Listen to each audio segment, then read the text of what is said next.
Olá, estudantes do segundo ano do ensino médio. Sou o professor João Vicente da Silva, Núcleo Regional de Goerê.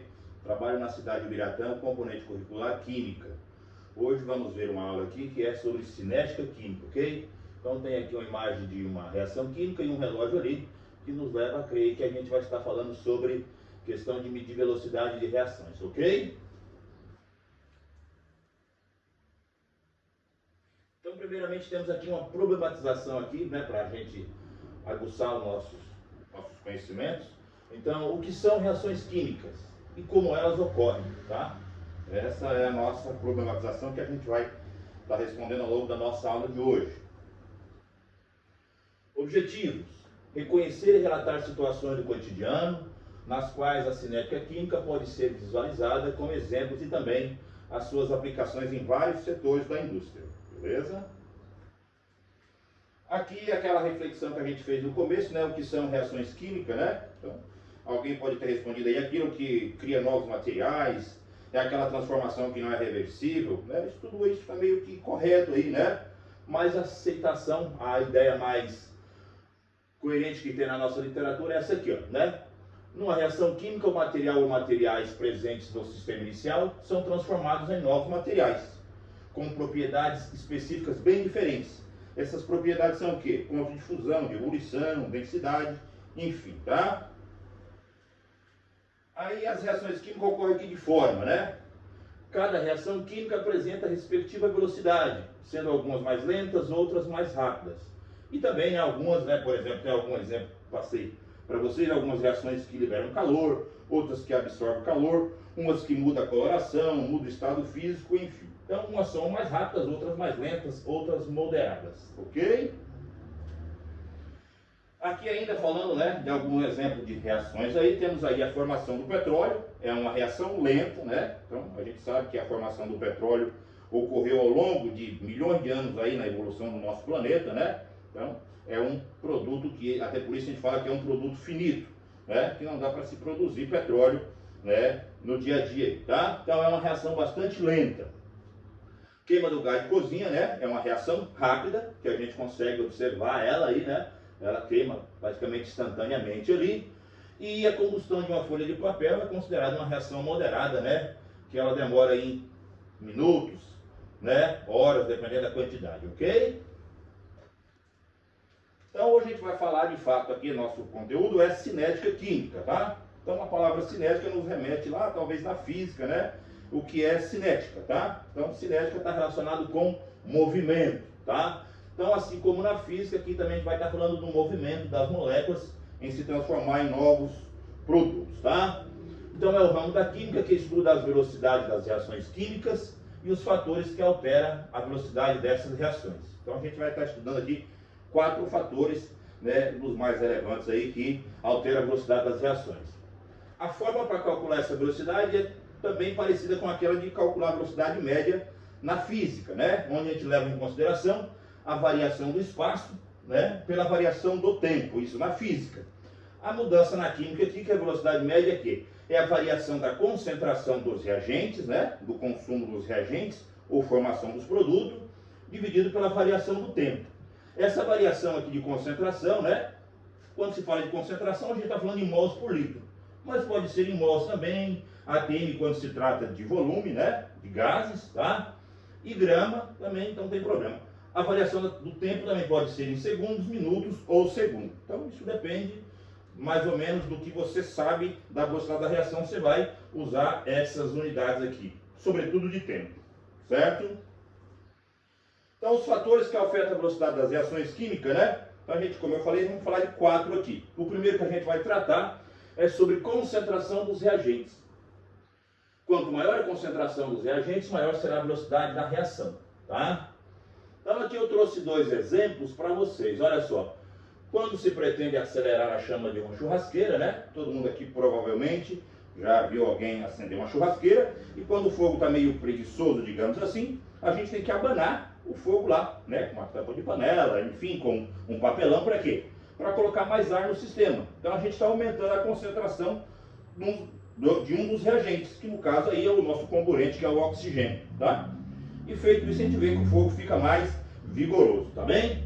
Então, é um tipo, né, é um exemplo aqui que a gente está aumentando a concentração. Então, aqui tem um exemplo de alguém acendendo uma fogueira aí com um fole aqui, né, para acelerar o processo, tá? Então, isso aqui é um fole, né? A gente tá usando para acelerar o acendimento dessa chama. Na indústria farmacêutica se usa também bastante essa questão de concentração. Então, tem vários tipos de medicamentos, né, para os mais diferentes tipos de enfermidades. Se uma enfermidade é mais forte, se toma um remédio com uma concentração mais alta. Se for uma enfermidade mais baixa, o remédio tem uma quantidade de princípio ativo um pouco menor ali, certo? Tá. O outro fator que a gente vai tratar aqui é sobre temperatura. Quanto maior a temperatura, maior a agitação das moléculas dos reagentes e, consequentemente, maior será a velocidade da reação, né? Quando se aumenta a temperatura em um sistema, as moléculas ficam mais agitadas, então elas têm mais energia, né? Então, quando trombar uma com a outra, a chance de elas se quebrarem e formar produto aumenta à medida que você aumenta a temperatura. Trouxe dois exemplos para vocês aqui, um que a gente usa no dia a dia e outro na indústria. Dia a dia, a gente usa os congeladores, né? A freezer, geladeira, para abaixar a temperatura dos nossos alimentos. Para quê? Para desacelerar o processo de decomposição dos alimentos. Então aqui a gente está abaixando a temperatura para aumentar a conservação. Por quê? Você diminui a velocidade de decomposição natural dos alimentos. Beleza? Na indústria, tingimento contínuo, né? É um método aí de tingimento. Ele usa o aumento da temperatura. Então, para você tingir um tecido, né, você tem que aumentar a temperatura desse sistema. Isso se usa também em casa, né? Um tempo atrás era comum se tingir tecido, sobretudo os jeans, né? Então, tinha que colocar lá, colocar o pigmento e colocar numa panela e colocar para aquecer para esse pigmento pegar no tecido, certo? O outro fator aqui é superfície de contato. Quanto maior for a superfície de contato, né, maior será a velocidade da reação, porque você aumenta a chance de uma molécula encontrar com a outra, porque tem mais contato entre elas, tá? Então, exemplo, um comprimido efervescente em pó reage mais rápido que um comprimido inteiro. Então, tem aqui essa primeira imagem que tem um comprimido pulverizado aqui em pó, está sendo adicionado aqui com uma colher, e outro um comprimido inteiro. Então, a efervescência nesse que está em pó vai ser bem mais significativa do que a efervescência do que está em inteiro aqui. Perfeito? Por quê? Aumenta o contato aqui da água com as partes pequenas aqui do comprimido que foi macerado ou pulverizado, tá? Na indústria, né? No caso da reciclagem de metais, aí, de materiais, o pessoal também, eles diminuem essas partículas passando pelo moedor lá. Para quê? Para facilitar a fusão, para aumentar a superfície de contato e diminuir a temperatura de fusão desses materiais, certo? Aqui o outro é o catalisador, né? Usado também bastante aí, sobretudo na indústria automobilística, nas indústrias químicas, tá? Então, ó, catalisadores são substâncias que aceleram a velocidade das reações químicas e socorrem pela diminuição da energia de ativação ou mudança do seu mecanismo próprio, tá? Então, as reações químicas, algumas na indústria, elas são bastante lentas, né? E daí se usa esses catalisadores para acelerar o processo. Aqui eu trouxe dois exemplos para vocês. No caso, a decomposição da água oxigenada, que é o nosso peróxido de nitrogênio, né? Pela catálise, né? No caso, a enzima que está presente no nosso corpo aí. Então, se você pegar uma água oxigenada, né? Para limpar um ferimento, você vai perceber que vai ter a formação de bolhas, né? Que é o gás oxigênio, que é esse gás que faz a asepsia da ferida, beleza?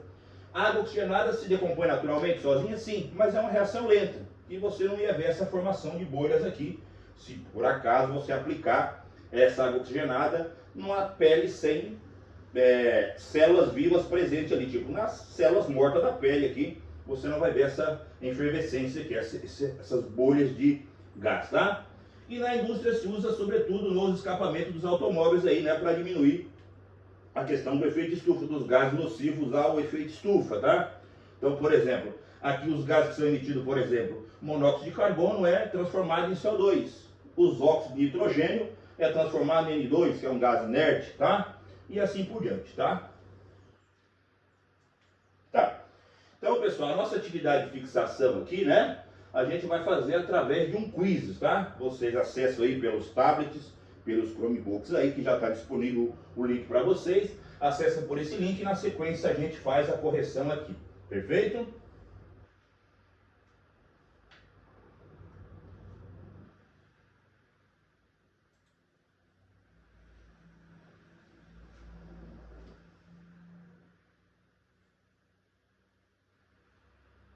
Estou inicializando aqui para a gente já fazer a correção aí assim que vocês terminarem a atividade aí.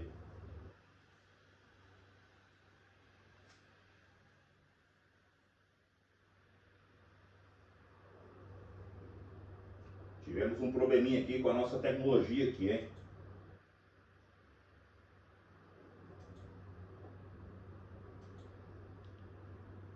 Vamos tentar abrir novamente aqui.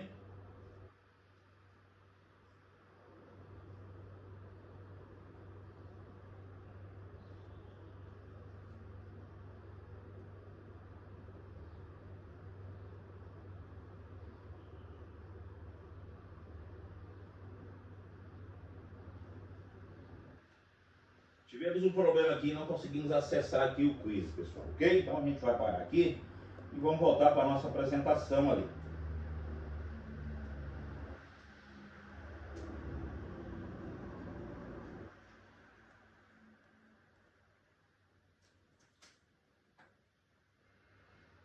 Então a atividade mão na massa que a gente vai fazer, que vocês irão fazer, é uma atividade como tarefa de casa, tá? Que é onde vocês vão fazer aí um mapa mental.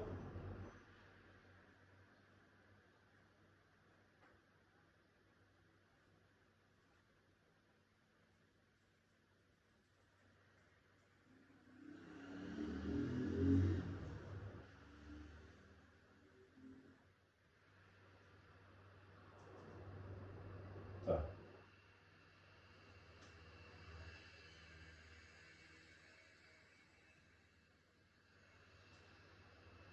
Um mapa mental sobre aí a questão da cinética química como eixo principal. Até lá, pessoal!